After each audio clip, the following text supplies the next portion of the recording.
So far in this series on building a robust and successful personal brand, we've looked at the building steps or the building blocks of a personal brand. So we looked at the brand essence, which is of course, the core values, the vision, mission, purpose, and things like that. And then we moved on to each step of the process.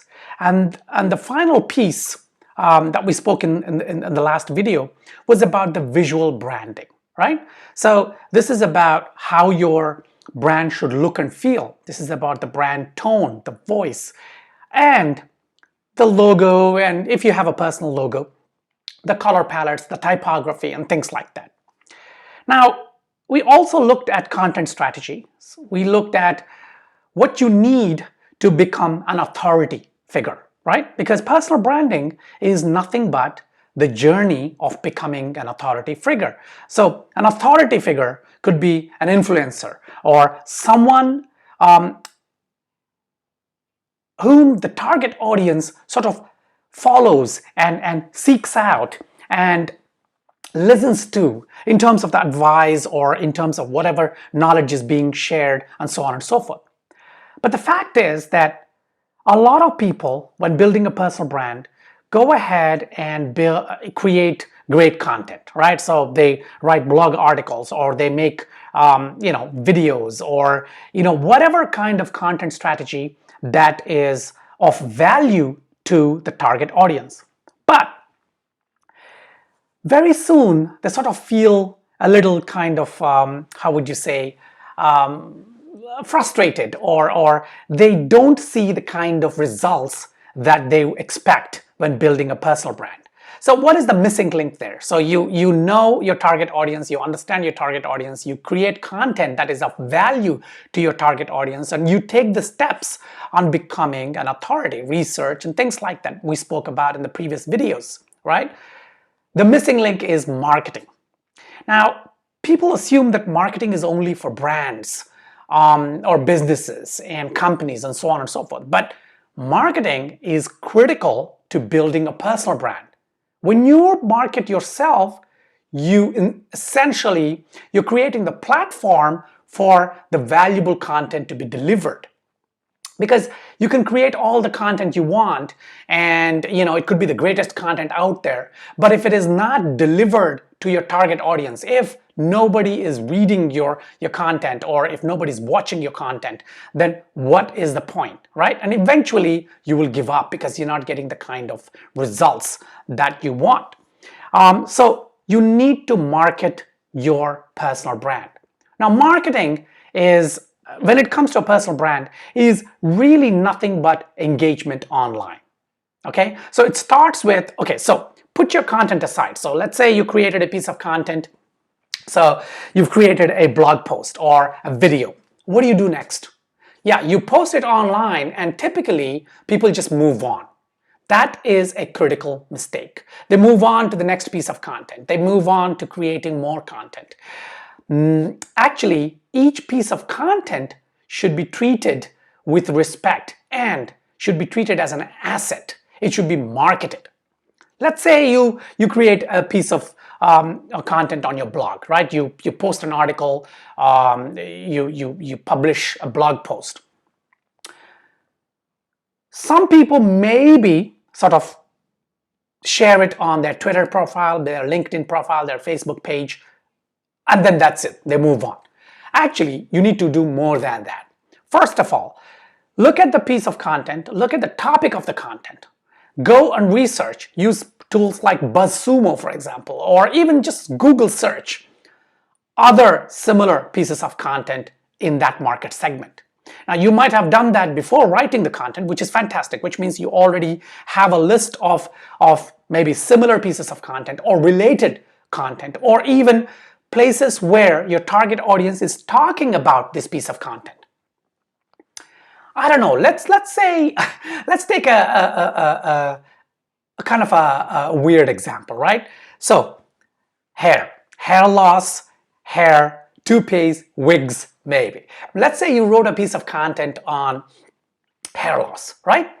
On how to prevent hair loss, or maybe the top 10 kind of hair implant solutions or something like that.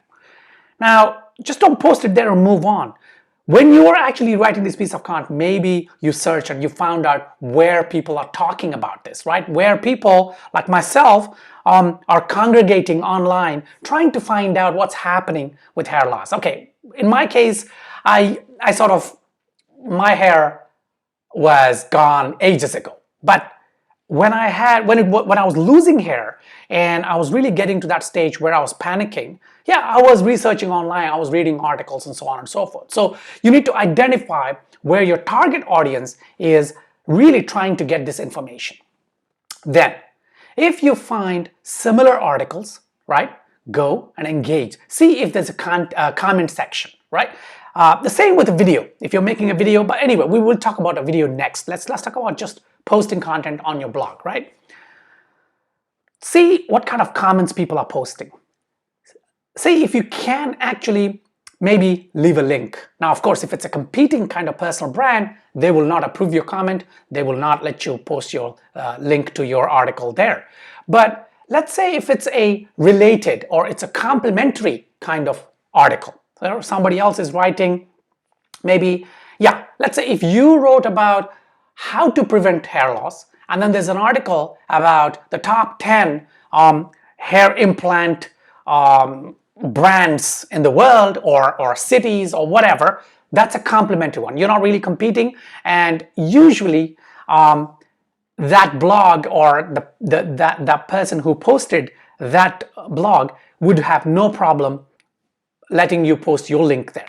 But do it in a constructive way, right? So engagement is not just about posting your link on comments or posting your link on other blog posts, but it's about creating value. So talk about the problem at hand, okay, with reference to what that blog post is. Top 10, maybe you have some experience. Maybe you've been to one of those cities, offer your insight, say if you're going to Istanbul in Turkey to get your hair implanted, do this or don't do this. Okay, this is a lesson that I learned, or this is what I heard, or this is what I read.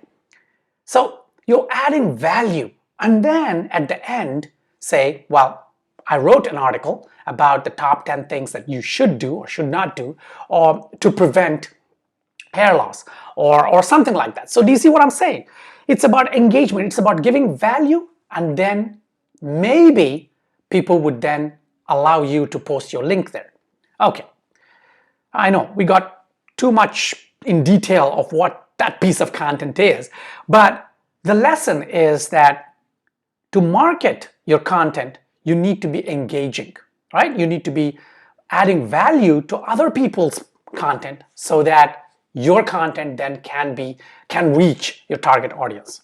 So this is not just leaving comments. This could be also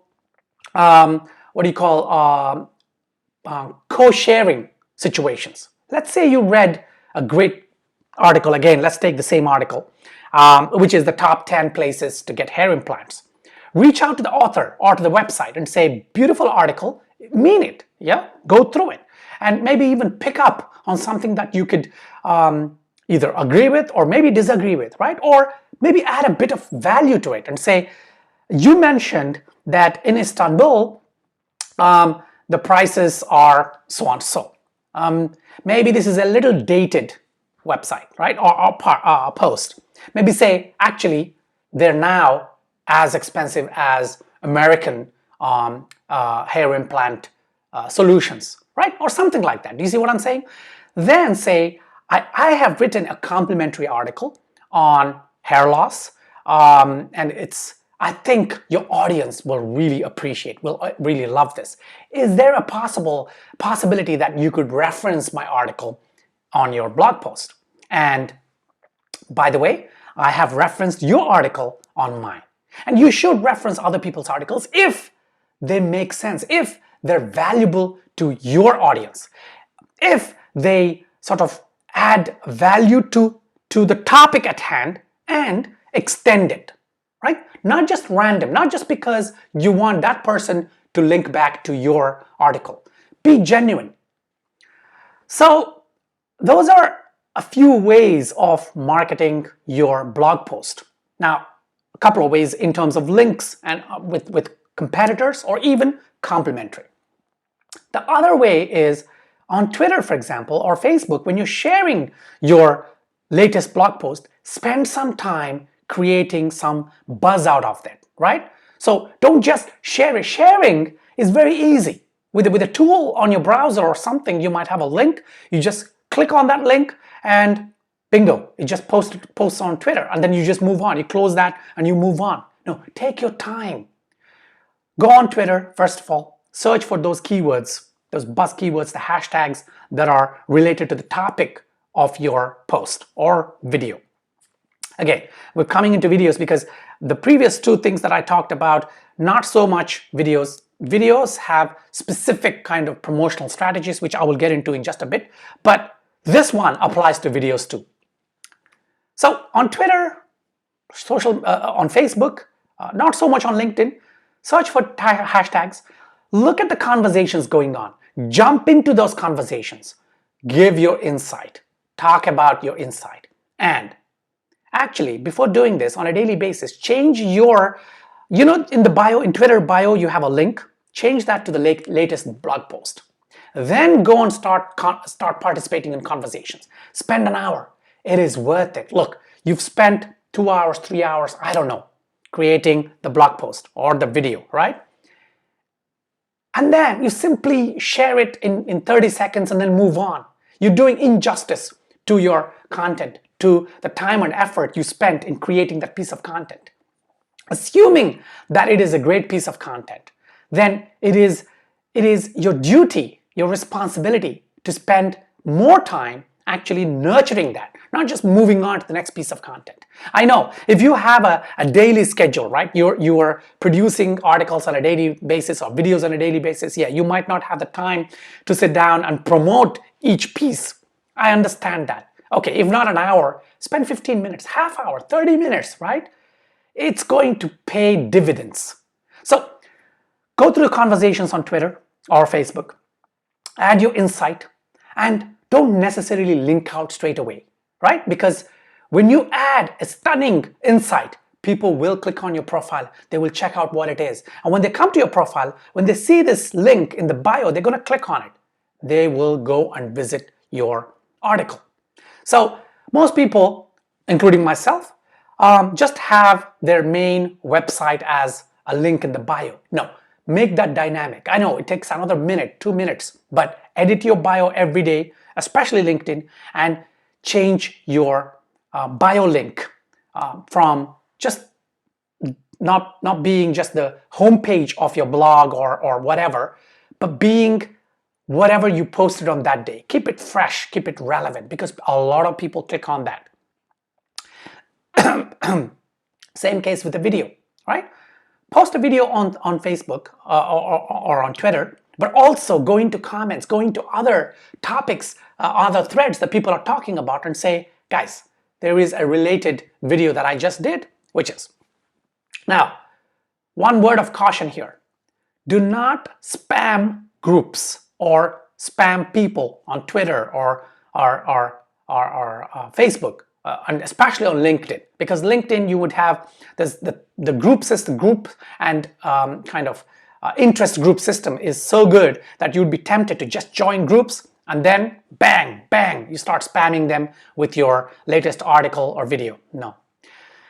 This kind of spamming, this kind of just throwing it at people might make you feel like you're marketing, might make you feel like, yeah, I've done my job, right? I've created a piece of content, now I've spammed these groups and I'm off, right? Look, think of the return on investment. Think of what are you trying to get out of this marketing? You want eyeballs on your blog post or your video, but more than that, you want to build your personal brand. You don't want people to hate you. You want people to like or at least respect you, right? And if you spam people, it won't happen. You're going to be ending up hurting your personal brand. You're going to be tarnishing your reputation. People will hate you. So be respectable. If you go to groups, LinkedIn, Facebook, Twitter, Threads, other people's conversations. Don't hijack it just to put your content there, right? Add value. I know, I keep saying this. I know, I'm going around in circles, but this is so important. I mean, I really want to beat this into this video, right? I want to, I want to really make sure you understand it. And I know that you know it, but we tend to forget it. I do it. Everyone does it, right? Because we are prone to it. That's the nature of social media marketing. Because there's so much noise going on. And when you go online and you're looking at Twitter, the human brain has this tendency to think that the fear of missing out, right? We're thinking, oh my God, conversations are going. Oh my God, people are just, and then in this noise, nobody's, calm down, relax. Don't worry about the threads that are happening, that you need to just quickly post here, move on, quickly post somewhere. No, no. In fact, 2-3 well-placed insights and then hooking back to your the blog post or the video or the podcast that you created, that is enough. But it has to be done strategically. You got to really understand what that thread is. What are they talking about? Do some research to be able to give some insight to that thread, to that other author or the guy who made the video. Same on YouTube. People just post. So they go on a video, similar video, right? And then they just post their video link. They say, guys, check this out. It doesn't work. People are not going to watch that. Listen, post. Okay, let's talk about YouTube video, right? Let's say you made a YouTube video, you posted it, and you just moved on.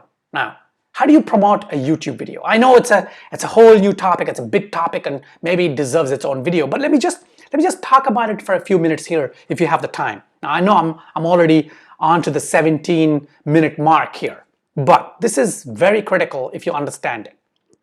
For YouTube, right? Let's say you made a video, and then you search for videos that are similar in content that might be targeting the same kind of target audience, right? Now, target audience, let me write this down because I want to talk about this. Target audience, I want to talk about what kind of target audience. There are two types of target audience. But anyway, back to the YouTube video.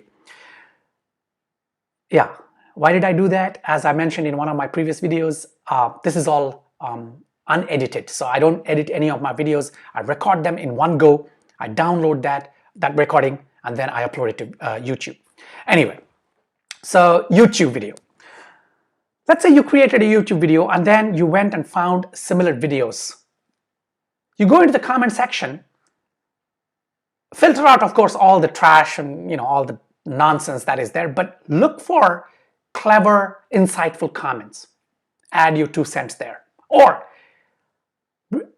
watch the video, formulate an opinion, okay? Look for something within that video where your expertise can come out. Maybe there was something that the author missed. Add some value, right? Research more. Top 10 tips on something, the video. Maybe there is something else that the author could have added or replaced. Not about criticizing. You're not criticizing the author. You're not saying, hey, you know what? You should have. No, not that. Say, this is a fantastic video. If it is, of course, find such videos because there's no point going to, shitty videos and then spending a lot of time trying to post your comment because you're not going to get any engagement out of that. You're not getting the right kind of target audience out of that, right? So find a good video and then research, spend some time and say, what else can add value to this, right? Because maybe the author of that video, the person who made that video, maybe like me, time constraint, right? He's rushed for time. He doesn't want to make a 30-minute, 40-minute or an hour because it's going to be boring, right? So then you could do a video response, right? You could create a quick video, unedited, just quick with your camera and say, hey, Jack, John, whatever, fantastic videos. I love the top 10 things you've done. Now, I know that maybe you were rushed for time, but one thing that I noticed, and this is based on my expertise and my experience because I am in the same kind of field, market segment. I think this XYZ could be a great item to be on your list too. And I just wanted to add it there. You've done a great job. Maybe you were rushed for time, so I just wanted to add it there. Something like that, okay? Think through it, okay? Think through it. I'm not saying do this verbatim. I'm just saying think through it. Now, yeah, so on the YouTube video comments, leave your insight and then link to yours.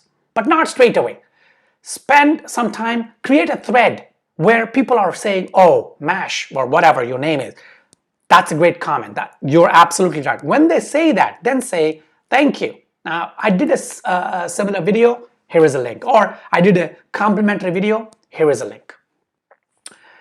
Now, target audience, I wanted to talk about the target audience, right? So, look, when you're searching for videos or blog posts to sort of comment on or add your insights, there are two types of target audience. There's the target audience that are watching similar videos, right? So a topic which is exactly the same or similar to what you're doing. There's also another type of target audience who are actually the target audience that you're interested in, but maybe not exactly what the video is referring to. Okay. For example, maybe, so your video, your expertise, your thing is hair loss, preventing hair loss, right? And this could be, your core could be a natural way of preventing hair loss without implants, and you come up with some, maybe, I don't know, maybe you have a course or you come up with some insights. Maybe you're an expert at preventing that, right?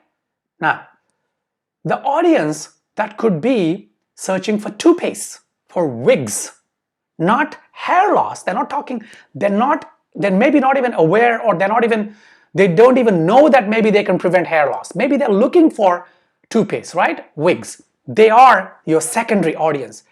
You can still target them, and in fact that'll be easier because those videos or blog posts talking about wigs, they won't feel that you're a threat because you're not another wig maker or manufacturer or business. They know that you're not trying to sell something. You're talking about a natural way. Now, maybe it's a bad example, right? Because I don't know, I'm not an expert on wigs or natural hair transplants or things like that, right? So maybe I'm talking through my hair here.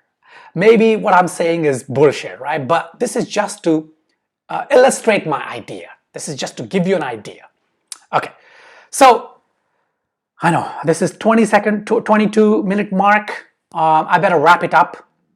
Now, marketing yourself is as simple as that. Create content, blog posts, podcasts, videos, and then don't just move on. Spend time marketing each piece of content, because these pieces of content you've spent so much time on, they become orphans if you don't nurture them.